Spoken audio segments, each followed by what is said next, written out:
Bangladesh, a country that was known as the Great Bengal before the independence of 1947. The legacy of the Europeans in the Great Bengal or in the Indian subcontinent is more than of 450 years. The Portuguese were the first to arrive in the long association of European explorers.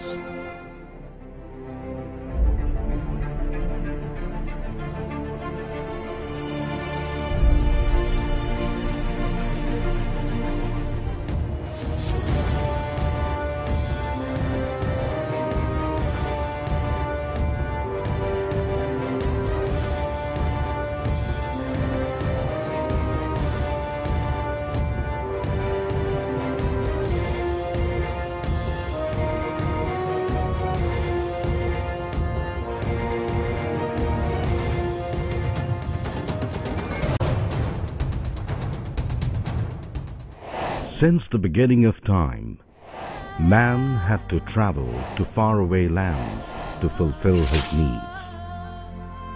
From time immemorial, the Arab and European explorers were attracted to the wealth of spices the subcontinent had in abundance. The thousands of kilometers of endless land stretch was the only accessible route for the indomitable explorers and traders at that time.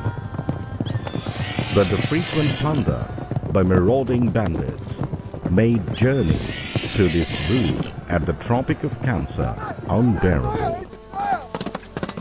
The immense opportunity of trade started to dwindle. As a result, man was restricted to his known environment and boundaries. Just like the Europeans, who started to think that the world's periphery ended just beyond the vast body of water that surrounded their landmass. It was believed that if a ship set sail on the infinite seas, it was bound to get engulfed by the mist and would never return.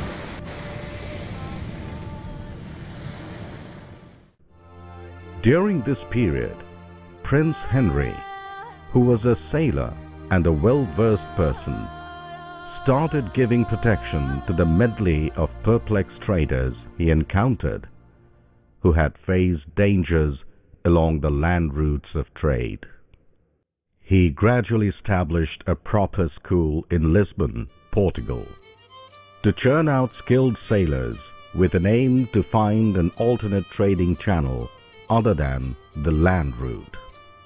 He soon started plotting a map of the seas based on the descriptions of representatives he had sent to faraway countries and through accounts and narratives of visiting sailors, traders, and travelers.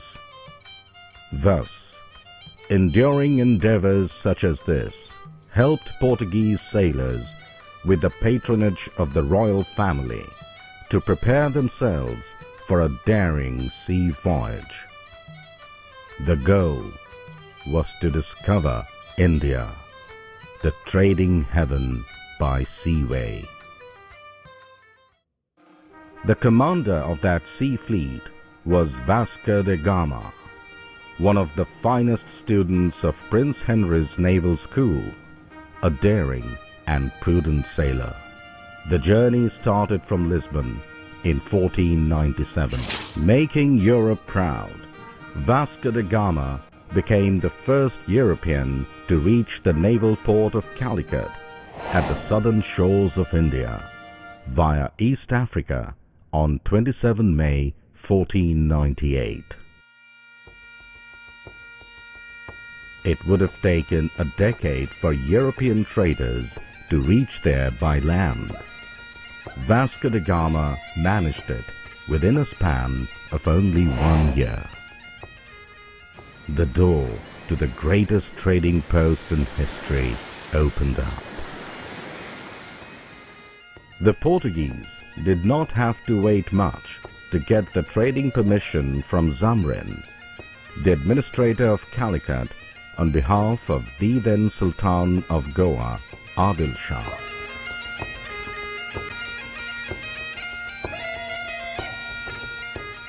In 1505, King Manuel I of Portugal appointed Francisco de Almeida as the first Portuguese Viceroy of India on behalf of the Portuguese government.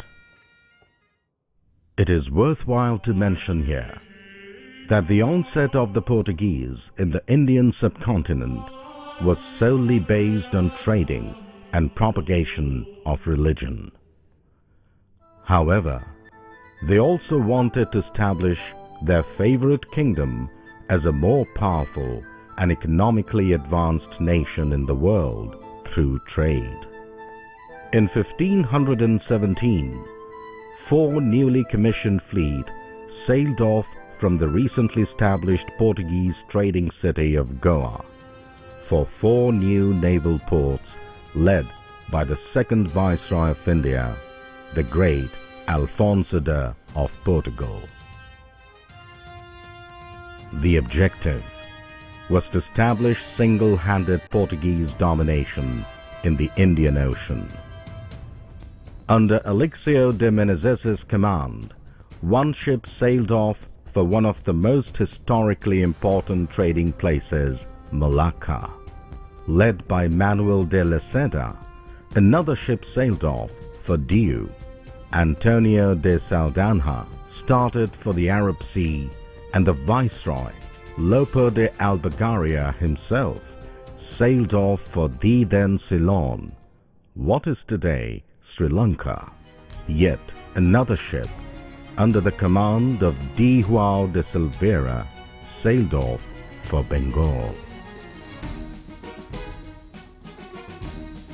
Though the 4 ships soon took control of the ports and started trading in and around Malacca, Diu, Ceylon, and the Arab Sea, it took 20 years for the ship under command of D. João de Silveira to settle down in Chittagong.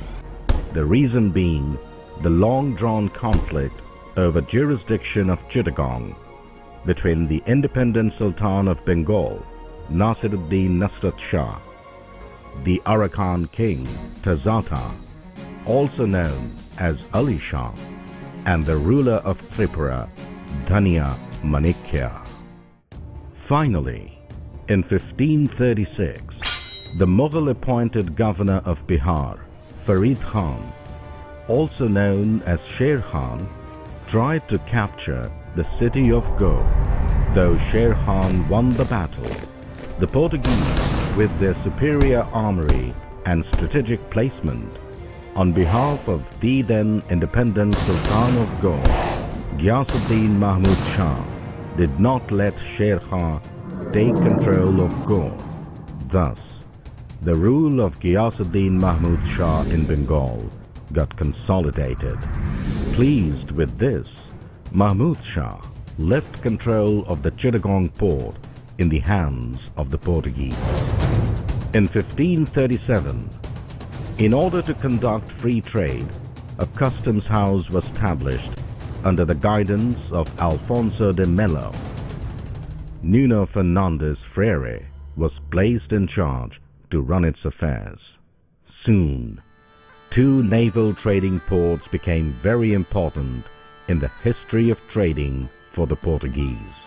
One was named Portugal, meaning a big port, located at the heart of Chittagong, and the other was called Porto Pequeno, meaning small port, located in Shadgar. The Portuguese continued trading in Shadgar till 1620, upholding amiable relations with Emperor Jahangir and Akbar, and they started to gradually flourish, not only in Chittagong, Noakhali, Kumilla, Borishal, Joshore, Dhaka, Joydevpur, but also in many other places, and got involved with trade directly or indirectly in the region. Muslin. Since ancient times, Dhakaya muslin was the symbol of aristocracy from the Roman Empire to the Mughal dynasty. Through the Portuguese, the consumer-centric Europeans got to see for the first time the priceless and fabled wonder cloth, the muslin. The Portuguese willfully exported cotton, silk, pulses, handmade articles, and many other handicraft items. We have inherited our preference for bakery and confectionery delicacies from the Portuguese. Sweets like chana, shondish, roshomalai, and yogurt and curd have also been handed down by them. Food that is very integral to Bengali cuisine like mango, potato, tomato, chili, papaya, guava, pineapple, and more such food were introduced by the Portuguese. Even words commonly used in Bangla like janala, almari, baranda, gamla, botam, shaban, shari, kameez, shirt, kirani, and many such words have found their way into the Bangla vocabulary. An important milestone was Manuel de Assumpção, a religious missionary in Bengal who, with his efforts of almost 10 years, from 1734 to 1742, completed work on Bangla vocabulary grammar using Roman scripts following Latin grammar. The vocabulary grammar got published in 1743 from Lisbon. This was the first ever of any form of publication or book in Bangla. In spite of enriching Bengal with a trading infrastructure, language, culture, and food habits, the Portuguese did not waver from one of their most important missions, propagation of religion. It was the Portuguese who were the first to propagate Christianity in this land. During that time, some of the oppressed in the society and people of different race and religion living below the poverty line took to Christianity, forsaking their own religion.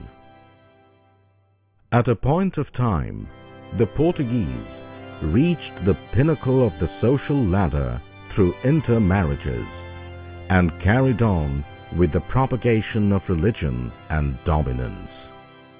For instance, in 1610, Sebastião Gonçalves got married to Princess Meng Falong, the daughter of Anaparan, the second son of the king of Arakan. There are many more instances of such marriages throughout history. Thus, by marrying into the society and converting religions, the Portuguese became the most important people in the business community. They were later to be called Firingis. A measure of the influence and stature of the Firingis in business and trade can be observed from the naming of the important trading centers in Chittagong and Dhaka as Firingi Bazaars. Gradually, the number of converts to Christianity started to flourish in Portuguese-controlled areas.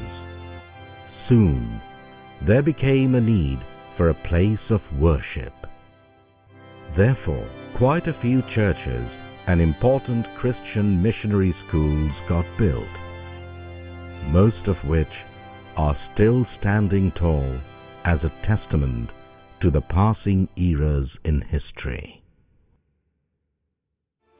Hooghly district was a village consisting of a few huts or small trading points. It caught the attention of the Portuguese, and from then on it grew into a place of importance and became a resourceful region. They designated Chittagong as the principal trading center and naval base.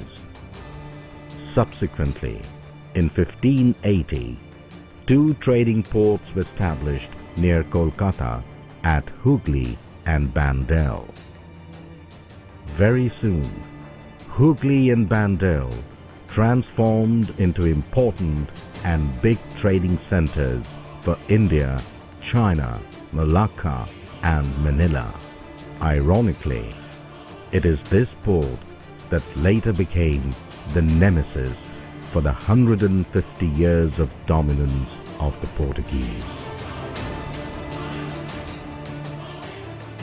All the Portuguese naval bases spread across more than half the world were used to be controlled by the center of power, Portugal.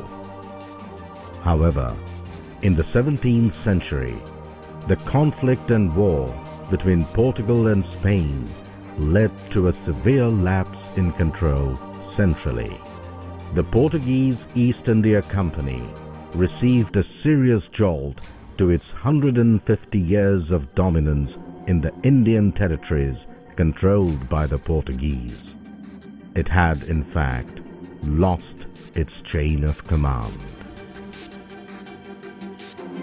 The arrogance of some unruly soldiers and the opportunity-seeking Firengis and their cohorts made life unbearable and one of mayhem.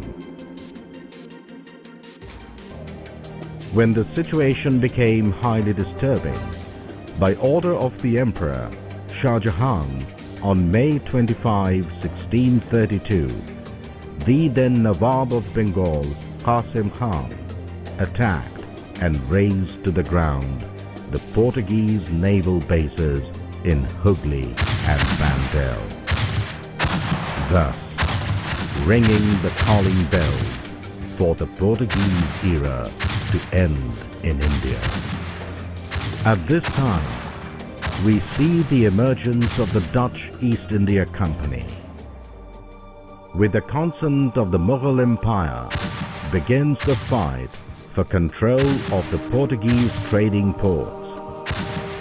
By the end of the bloody war that lasted for 80 years, the Dutch gradually took control of most of the trading ports and naval bases that were until then under Portuguese control.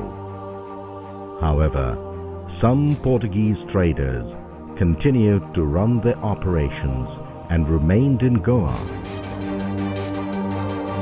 Historical accounts show the Portuguese to have lived in Bengal till the 19th century as missionaries and engaged in the court of Bhawal Raja. Bengal today is a free country. There is no more the Portuguese East India Company, but they have left behind a veritable legacy of language and food.